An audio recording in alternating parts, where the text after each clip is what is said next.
The roar of engines hummed beneath the floor, a steady vibration that reassured the passengers of Flight 472 that everything was as it should be. The cabin buzzed with the sounds of casual chatter, the occasional click of seatbelts, and the soft chime of flight attendants attending to their duties. Outside the windows, the tarmac gleamed under the airport floodlights, and beyond it, the endless stretch of night awaited.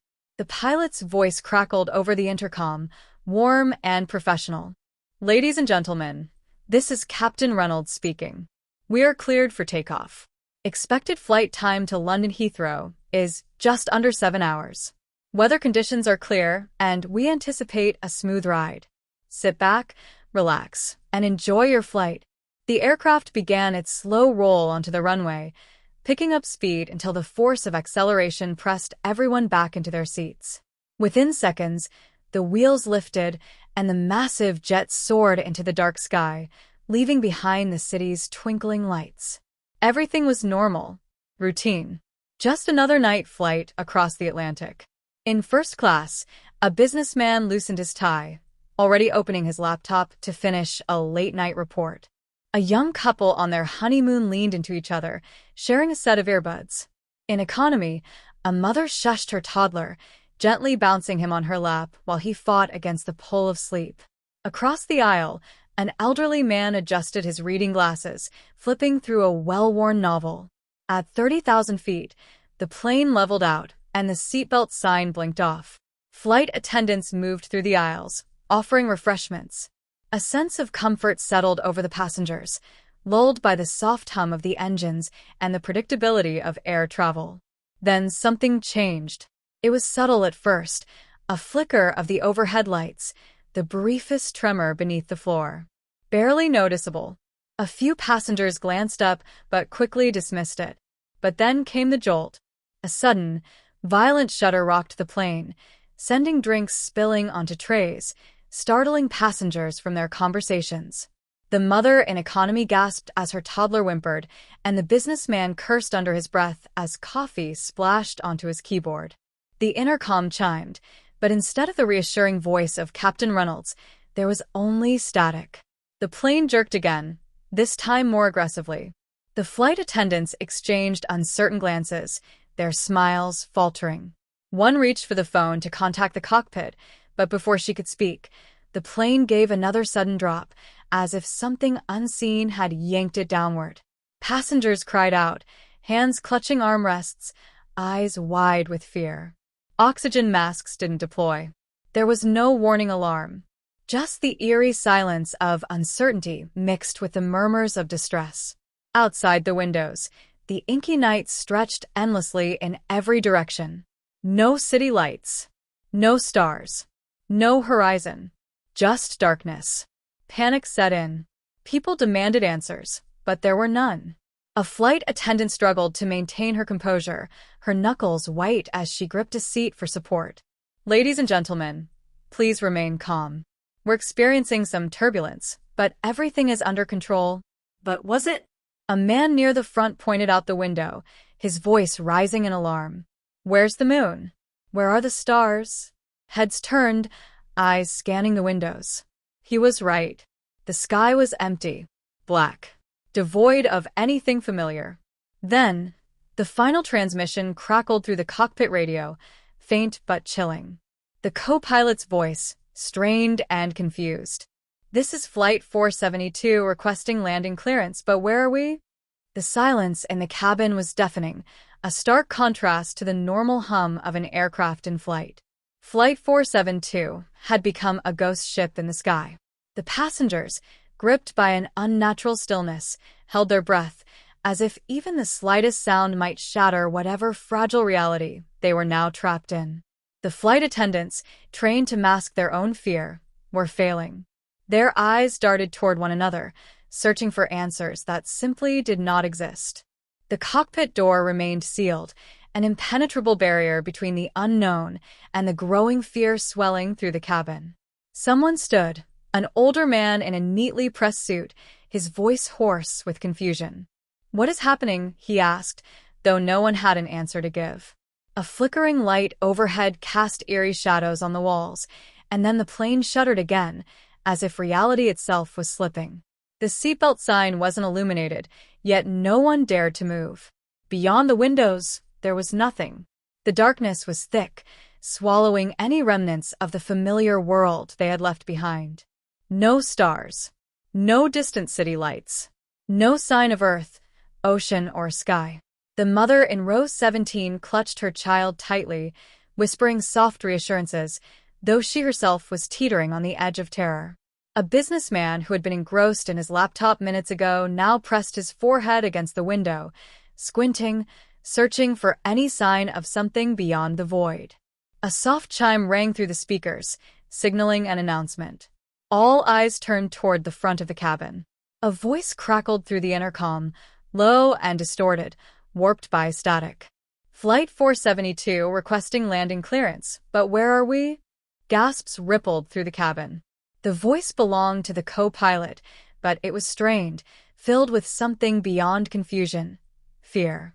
The transmission cut off abruptly, leaving the passengers suspended in an eerie limbo. Someone muttered a prayer under their breath. Another grabbed their partner's hand with desperate force. A sudden bang echoed through the cabin. A passenger in the back screamed. Heads whipped around to find the source of the sound, but there was nothing. The lights flickered again. Shadows seemed to stretch unnaturally across the walls, moving as if they had a will of their own. The flight attendants finally moved into action, trying to maintain control. One of them, a woman with trembling hands, reached for the in-flight phone to contact the pilots. She lifted the receiver, pressed the button, and froze. The receiver crackled with the sound of deep, hollow breathing. Not the captain. Not the co-pilot. Something else. Her fingers tightened around the receiver. "Hello," she whispered. The only reply was more breathing. Slow. Deliberate. Like something was listening, waiting. The air inside the cabin thickened, pressing down on them all like an unseen force. The woman's breath hitched. Every muscle in her body screamed for her to drop the phone, but she couldn't. Then the whisper came. Low.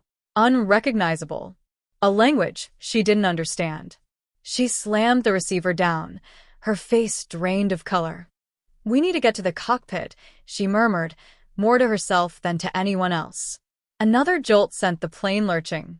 A scream tore through the cabin as someone was thrown forward, landing hard against the seats.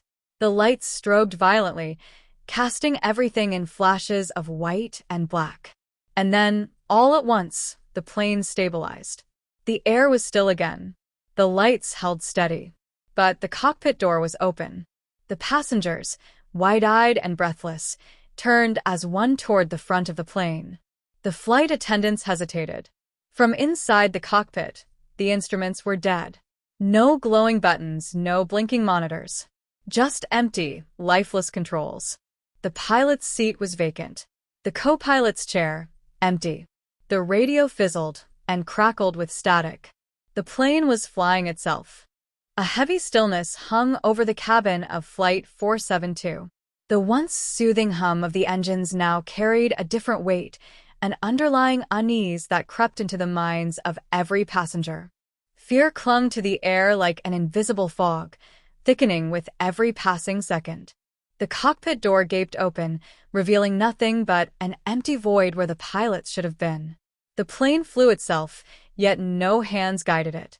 The controls sat lifeless, the once blinking instruments now dark and unresponsive. The wind howled outside, but inside, there was only the sound of hushed breaths and rapid heartbeats. A man in seat 14C, his face pale with dread, took a cautious step toward the cockpit, his shaking hands gripping the headrest of an empty seat for support. "Where did they go?" he whispered, though no one could answer. His question only solidified the terrifying reality. They were alone. Then the whispers began. Soft at first, a barely audible murmur slithering through the cabin like an unseen current. It did not come from any one place, but rather from everywhere at once. The overhead speakers crackled, distorted voices overlapping, speaking in fragmented syllables that no one could decipher. A woman clutched her husband's arm. "Do you hear that?" Her voice was barely above a breath. More passengers turned, listening, straining their ears to make sense of the ghostly murmurs. The businessman near the window pressed his hands against his ears, his face twisting in confusion. "It's inside my head," he gasped. "They're inside my head." A sudden jolt rattled the plane, sending luggage tumbling from the overhead bins. A child wailed, and a frantic mother pulled her close. The lights flickered erratically, casting distorted shadows across the walls. The whispers grew louder, shifting into an eerie, rhythmic chant that no one could understand, but all could feel. A flight attendant, her face tight with barely restrained panic, grasped the intercom and tried to call for help, but the only response was static, punctuated by deep, shuddering breaths from something unseen. The voices on the speakers warped and twisted, blending together into a single, chilling phrase. "This is Flight 472. Requesting landing clearance. But where are we?" The words did not come from any living mouth on board. Passengers screamed. The businessman in 14C staggered backward, his hand gripping his chest as if he were fighting off an unseen force.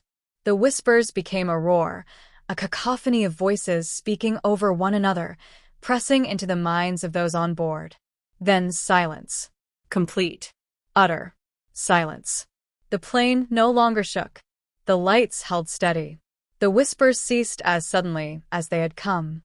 Someone sobbed softly, but no one dared to move. Outside the windows, where there should have been clouds or stars or even the black abyss of night, there was something else, something shifting, something watching.